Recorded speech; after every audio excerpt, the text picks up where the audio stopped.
Hello, welcome back to my channel. I am Anamika Verma.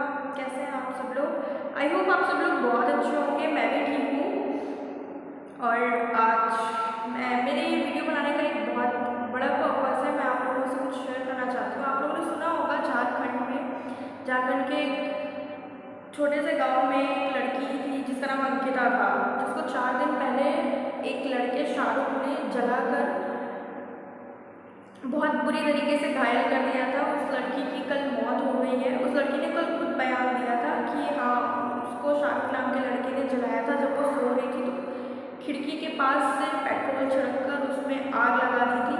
4 दिन तक वो हॉस्पिटल में तड़पती रही। उसके बाद उस लड़की की कल मौत हो गई। आग लगाने के पीछे रीज़न क्या हो सकता है? आग लगाने के पीछे रीज़न ये था कि उस लड़के ने उसको बोला था, वो लड़का उसे फोर्स कर रहा था बात करने के लिए, और जब उसने बात करने से मना कर दिया तो उसने शाहरुख ने अंकिता के ऊपर पेट्रोल छिड़क कर आग लगा दी और बेरहमी से उसको जला दिया। उसकी कल मौत हो गई। अब क्या करेगी गवर्नमेंट? अभी तक कोई केस फाइल नहीं हुआ है, चार्जशीट अभी तक नहीं बनी है। क्या होगा? हर बार की तरह कुछ लोग अपने हाथों में कैंडल लेकर के रोड पे निकलेंगे, धरने पे बैठेंगे। बस 2 3 4 महीने लोग फेम कमाएंगे, उससे हाईलाइट होंगे, उसके बाद फाइल क्लोज। ऐसा ही होता है और ऐसा ही होता आ रहा है। और मुझे तो ऐसा लग रहा है कि ऐसा ही होगा हमेशा, ज़िंदगी भर ऐसा ही होगा कि लड़कियों पे अत्याचार किया जाएगा, उनके साथ गलत काम किए जाएंगे। कितने रेप केसेस आते हैं, कितने एसिड अटैक्स आते हैं। क्या होता है एट लास्ट? बस एक कैंडल लेके खड़े हो जाते हैं हम लोग शोक में। आप लोगों ने निर्भया केस भी सुना होगा। निर्भया का जो गैंग रेप हुआ था, उसमें क्या हुआ? 12 साल बाद उसको, दोषी को सज़ा मिली। 12 साल।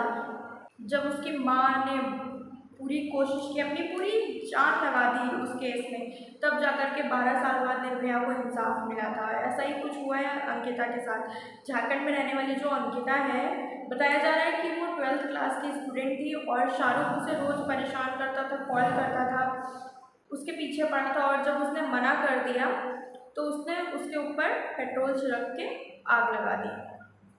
गवर्नमेंट क्या कर रही है? कुछ नहीं कर रही है, बैठी रहेगी गवर्नमेंट। एक्चुअली जब से मैं बड़ी हुई हूँ, जहाँ तक मैंने देखा है, जो मेरा पॉइंट ऑफ व्यू है, मुझे ये लगता है कि कोई गवर्नमेंट गंदी नहीं होती है। और जो रही बात हिंदू और मुस्लिम की, तो इन चीज़ों में मैं बिलीव नहीं करती हूँ। मुझे लगता है कि सब इंसान होते हैं, एक्चुअली इंसान होते हैं, सब इंसान ही हैं, बस मेंटालिटी का फ़र्क होता है। लोग कहते हैं लोग, और ये जो गवर्नमेंट है, ये गवर्नमेंट सिर्फ हिंदू और मुस्लिम को लड़ाने के लिए ही बनी है, ऐसा मुझे लगता है। क्योंकि बहुत जब से ये गवर्नमेंट आई है, तब से सिर्फ हिंदू मुस्लिम, हिंदू मुस्लिम, हिंदू मुस्लिम ही हो रहा है देश में। और एक और चीज़ है, इधर मंदिर बन रहे हैं, उधर मंदिर बन रहे हैं। तो मैं ये सोचती हूँ कि मंदिर बनवाने से अच्छा कि आप हॉस्पिटल बनवाइए। This is my request to our government, our prime minister, our president, our CM, कि आप ये जो मंदिर बनवा रहे हैं, मंदिर मत बनवाइए, हॉस्पिटल्स बनवाइए इनकी जगह पर, और स्कूल्स बनवाइए ताकि बच्चे पढ़ सके, शाहरुख जैसे लोग पढ़ सके। तो उन्हें पता होना चाहिए कि वो क्या कर रहे हैं, उनके अंदर ये चीज़ें होनी चाहिए। और मैंने उसका वीडियो देखा, जिस तरीके से वो जा रहा था, और उसकी शक्ल में बिल्कुल भी लग नहीं रहा था कि उसने जो किया है उसको इतना सा भी उस बात का पछतावा है। उसको कुछ फील नहीं हो रहा था। वीडियो में तो वो बहुत खुश लग रहा था, एकदम उसके फेस पे एक स्माइल थी। ऐसी गंदी हरकत करने के बाद वो मुस्कुरा रहा था। क्यों मुस्कुरा रहा था? क्योंकि उसको भी पता है कुछ नहीं होगा, गवर्नमेंट कुछ नहीं कर पाएगी। जेल, अभी तक कोई चार्जशीट तैयार नहीं हुई है। 4 दिन हो गया इस केस को, अभी तक कोई चार्जशीट तैयार नहीं हुई है। तो पुलिस क्या करेगी? क्या ही कर पाएगी? पुलिस ने वैसे ही बोला है 1 2 हफ्ते बाद चार्जशीट तैयार होगी, फिर सितंबर में इस केस की सुनवाई की जाएगी। तो इसका मतलब क्या है? वो पूरी तरह से कैसे रिलैक्स्ड घूम रहा है। और इसीलिए आई थिंक क्राइम बढ़ते जा रहे हैं, क्योंकि उन पे कोई एक्शन नहीं लिया जा रहा है। एसिड अटैक, रेप केसेस, मैं न्यूज़ चैनल में काम करती थी, वहाँ पे मैं दिन में 3 से 4 न्यूज़ रेप की लगाती थी, क्योंकि इतना ज़्यादा क्राइम बढ़ गया है लड़कियों को लेकर के।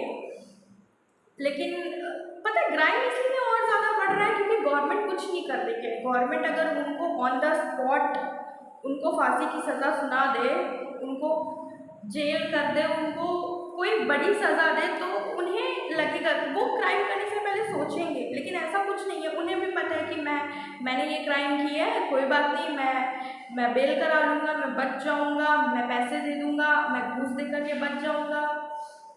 तो इसीलिए क्राइम रेट्स बढ़ रहे हैं हमारे देश में। जहाँ तक मैंने देखा है तो लड़कियाँ अगर किसी की गवर्नमेंट में सबसे ज़्यादा सेफ थी तो वो मायावती की गवर्नमेंट थी। उनकी गवर्नमेंट में लड़कियाँ बहुत सेफ थी। और आजकल का एटमॉस्फेयर तो इतना ख़राब हो गया है, इतना ख़राब हो गया है।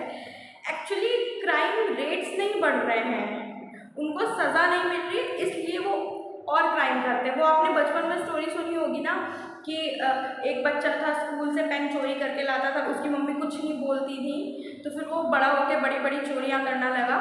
तो सेम ऐसे ही यहाँ पे भी होता है कि किसी ने छोटा क्राइम किया और उसको कोई सज़ा नहीं मिल रही है, वो आसानी से छूट जा रहा है, तो फिर वो बड़ा क्राइम करेगा क्योंकि उसको यही लगेगा कि मैं जब इस क्राइम में छूट गया तो मैं इस क्राइम में भी छूट जाऊँगा। और यही होता है, एक्चुअली में यही होता है कि आप कुछ भी कर लो। I know India is a free country, we live in a free country, हम एक फ्री कंट्री में रह रहे हैं, एक आज़ाद देश के निवासी हैं, बट स्टिल हमें इतनी फ्रीडम नहीं दी गई है कि हम किसी के साथ बुरा करें या हम किसी को मार डालें या हम किसी को जिंदा जला दें। ऐसी कोई फ्रीडम हमें नहीं देके गया है। ऐसा कौन फ्रीडम फाइटर हमें ऐसी फ्रीडम देके गया है कि हम किसी के साथ कुछ भी करें?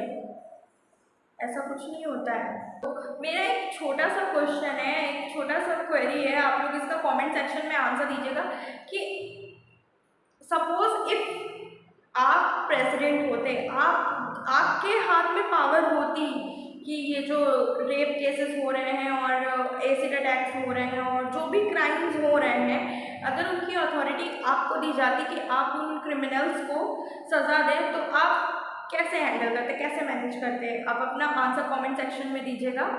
मैं भी जानना चाहती हूँ कि एक्चुअली आप लोग क्या करोगे। अगर मैं होती, मैं अगर केस को प्रायोरिटी वाइज देखती तो मैं सबसे ऊपर तो जो एसिड अटैक्स होते हैं, जो लड़कियों को लेकर के क्राइम होते हैं, उनमें मेरे हिसाब से तो क्रिमिनल को 1 महीने के अंदर अंदर फांसी की सज़ा दे देनी चाहिए। बाकी आपकी क्या राय है मुझे कमेंट सेक्शन में बताइएगा। और अगर आपको मेरा वीडियो अच्छा लगा हो, मेरी बातें आपको समझ में आ रही हो या आप रिलेट कर पा रहे हो, तो प्लीज़ मेरी वीडियो को लाइक कर दीजिएगा, चैनल को सब्सक्राइब कर लीजिएगा और ऐसे वीडियोज़ के लिए मेरे चैनल पर बने रहें। Thank you so much, bye, take care.